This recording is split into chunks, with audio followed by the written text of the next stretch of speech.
بسم الله الرحمن الرحيم الحمد لله رب العالمين وبه نستعين على امور الدنيا والدين صلى الله وسلم على نبينا محمد وعلى اله وصحبه وسلم. halkan waa mool ku yaala Nairobi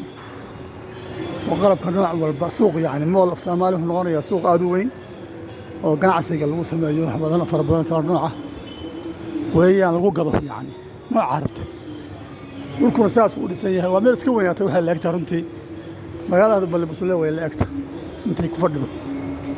way la egtaa intay ku fadhido waa suuq kaliya loo soo ganacsata han laga iibsado masaajid buu leeyahay wax walba uu leeyahay wuxuu leeyahay maartay qalab nooc walba baa yaala intaasoo dabaq weeye waxaa keenay amniga yani qofka hadduu amni haysto horumar buu samaynayaa shaqo la waayi maayo shaqooyinku way badanayaan qof walbaaba shaqo helayaa mid dhulka xaaqa mid dukaan wax ka shaqeeya mid dukaanka gada mid ka sii iibiya mid qalabka u keena nooc walba yaa bini aadamku u shaqaysanaya adduunyada wax ka liitaa nabad xumo ma jiraan iyo amni darro waxayna haystadeen Soomaaliyana waa waxa halkan daba maqaayad shaah laga cabo oo meesha ku taalo weeye walaalayaal marka hadaynu Soomaaliyana khaasatan inaynu ganacsigeeni iyo amnigeeni horumarkeeni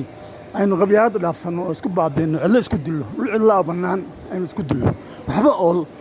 aynu isku dillo waa doqonnimo ayna haysata weeye magaranaysa 40 sano baynu isdilaynaa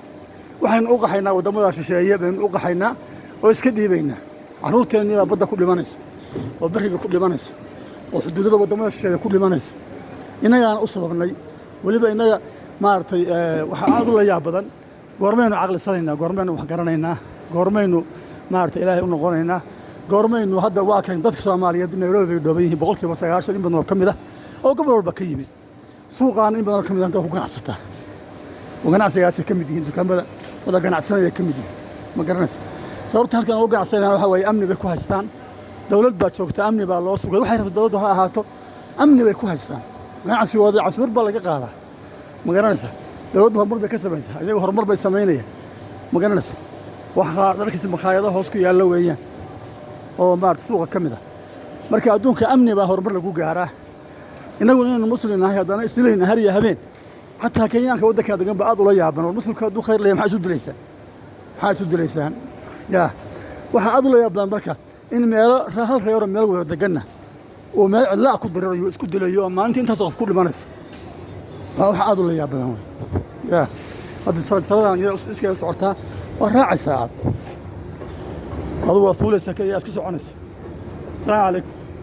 مركة هرمركة كينا يه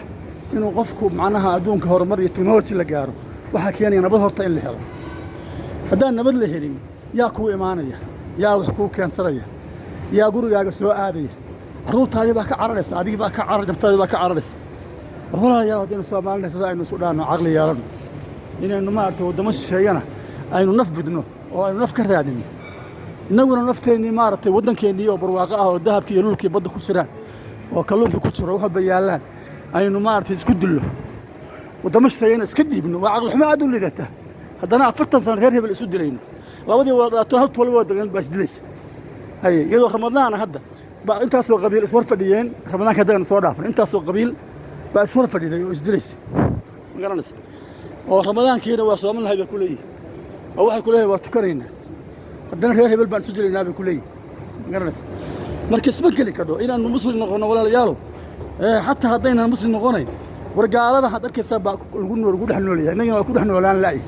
مركب كوبين دليته إسلام كيلو سجارة إنه أفكار مكش سجارة مو يعني إسلام ما إنه يهم بالوران كره وايد ضد سديلية وقبيات وجو انتهي دين تبل وجو انتهي هذا إله ما ختلك إله مسلم بانا هاي إلهنا وحي إن المؤمنون إخوة نبينا وحي المسلم أخو المسلم هذا أنا نجيب أسترينا قال كي عيد كلام نفبدينا يقولوا هذا عررينا يا marka waxa weeyaan aynu soo isu dhaan hada meeshaas wakaas waa moolka inta fara leeg weeyaan waxa ay daba maray arkaysan Soomaali weeyaan marka waxaan aad ula sii hadlayaa dadka Soomaaliyeed ee magaalooyinka degan waaweyn caqliga leh ee culimada leh wax garadka leh ee maartay nabadoonnada leh ee ismada leh inay nabadda ka shaqeeyaan oo qabyaalada qurunka leeyahay horta ay si fiican u jeediyaan qabyaalad ma jidda ay yiraahdaan laakiin inta reer hebel loo safanayo wallahi baan hormarna gaarina aakhirina gaar adduunyada gaarin qofkeen dhintaana cadaab u galay wato nabiga sallallahu alayhi wasallam qofkii qof muslima dilaay labaduba fi naar xadiisku wuxuu ahaa labada muslimka hadday sababta isla soo aadaan kan la dilaya kan iyagu dilayba waa labaduba waxa weeye fi naar ma garanaysa marka asxaabtu weydiiyeen nabi allah maxay ku noqdeen marka uu nabigu yidhi sala allahu calayhi wasalam inuu duluu rabay gacanta baa lagala hormara marka walaalayaalow waxaan idinka codsanayaa meel joogtaanba waxa weeyaan khaasatan dadka magacayga sii garanayaana in badan oo ka midana waa la hadlay oo aan degaankooda ku dhashay ama deganaa guud ahaan soomaalina waa la hadlayaa war walaalnimada wax ka fiican ma jiraan war dhulku waana ka badan yihin war meel cidlaa ha ku dhimanina ha isku dilanina meel cidlaa ha ku dhimanina ha isku dilanina oo dadkiiniina ha ku dilanina haddaad hadda ragga lacagta raadinaya oo dagaalladaas u abaabulaya inay lacag helaan war iyadoo nabad ah baa lacag helaysa adoon qofna dilin qofna dhicin qofna reer hebel oran baa kamaniyada iyo lacaguhu ku soo raadsanaya baddeenii baa buuxdo shaqo loo soo raadsanaya maartay berigeennii baa buuxo batrool ka buuxaya kamaniyaal raba inay yimaadaan kulli waxay u imaan laayihiin meel dadka lagu dilay maxaa laga soo doonay marka waa inaad fahantaan ilaahayna qur-aankiisa wuxuu ku yidhi subxaana wa tacaala waad la socotaane ilahay qur-aankiisa wuxuu ku yidhi waxa weeyaan liilaafi quraysh ilaahihim رحلة الشتاء والصيف فليعبدوا رب هذا البيت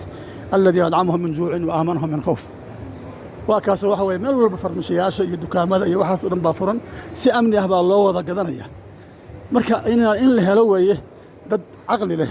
oo wax xun iska qabanaya wax xun oo dhiigga keenaya dilka keenaya waan caqliga badnayn waan xabsi loo diraa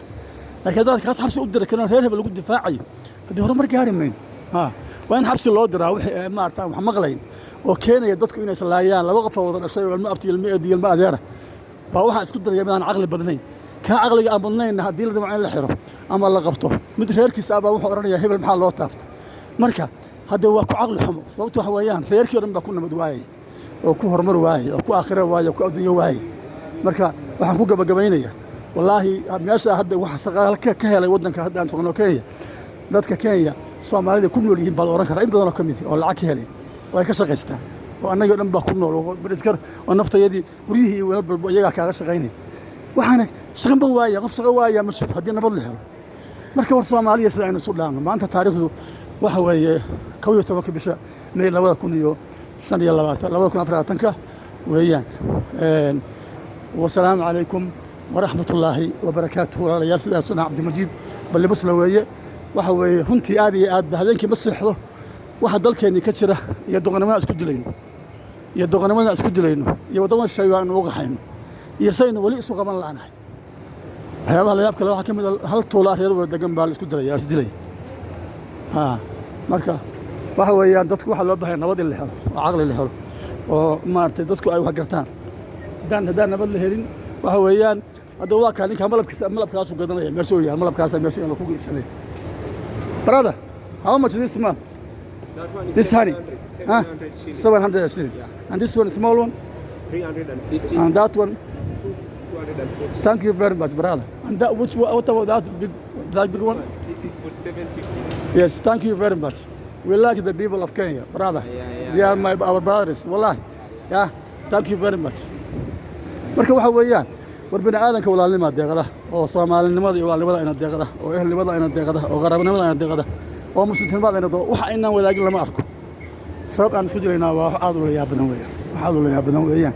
midda kale goormeen iska dayeynaa Ilaahay u noqonayna war goormeen Ilaahay u noqonayna oo isu noqonayna oo aqli yeelanayna walaalayaal انت سكسو غبغبين ما انت الهي ارن نقولنا الهي غفور رحيم ويه الى سبحانه وتعالى يا عبادي الذين اسرفوا على انفسهم لا تقنطوا من رحمه الله يا عبادي الذين اسرفوا على انفسهم لا تقنطوا من رحمه الله ان الله يغفر الذنوب جميعا انه هو الغفور الرحيم ولا ليال عقليان هشقيو بري laga bilaabo sabti ah meel walba Soomaali joogto alla isu tago magaalo kasta calan cad kor loo qaado nabad hal lagu baaqo qabyaalada hal ahaaso hal tirtiro marka la tirtiro reer walaalnimo iyo muslimnimo iyo diin iyo Ilaahay buu nasiiyay ku dhaqanno hadda elfatar kama sugaya oo masjidka aan ku tagay hadii la yiraahdo waa jaran ama wiish qof kor u qaadaya walaalayaal marka waxa weeyaan horumar kasta la gaari karaa hadii nabad la helo adduun iyo aakhiraba salaada si fiican baa loo tukanaya si fiican baa loo cibaadeysanaya si fiican baa loo shaqaysanaya wax nabad wax colaad kale talama arko iyo qabyaaladii qurun wa salaamu calaykum wa rahmatullahi wa barakaatuh